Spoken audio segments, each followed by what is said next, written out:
बरसात के मौसम में बारिश के बाद उमूमन एक सब्जी कुदरती तौर पर जमीन को फाड़कर निकलती है, जिसे उर्दू में खुम्बी और अंग्रेजी में मशरूम कहते हैं। हदीस शरीफ में इसे मनो सलवा में से शुमार किया गया है और उसके पानी को आँखों की शिफा या भी करार दिया गया है।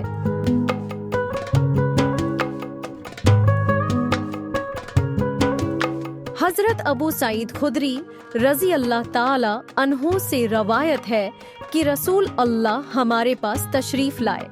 आपके दस्ते मुबारक में मशरूम थीं। आपने इरशाद फरमाया, ये मशरूम या खोम्बियाँ मन्न में से हैं और ये आँख के लिए शिफा हैं। हजरत जाबिर बिन अब्दुल्लाह अंसारी रजी अल्लाह ताला उन्हों से रवायत है कि रसूलुल्लाह सल्लम के ज़माने में खम्बियाँ बहुत ज़्यादा हुआ करती थीं, तो बाज़ सहाबा कराम कहने लगे कि ये ज़मीन के चीचक हैं। यानी जिस तरह इंसान से बीमारी में चीचक निकलता है, गविया ये भी ज़मीन की बीमारी में उससे निकलती है। सहाबा ने उसे खाने से इनकार कर दिया। ये बात रसूल अल्लाह सल्लम तक पहुँची।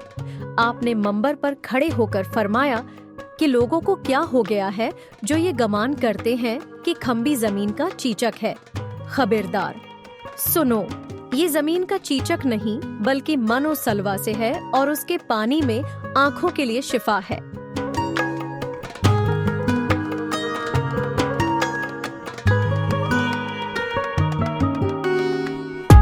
अल्लामा नववी इस बारे में लिखते हैं कि सही और दुरुस्त बात यह है कि उसका पानी मुतलकन आँखों के लिए शिफा है।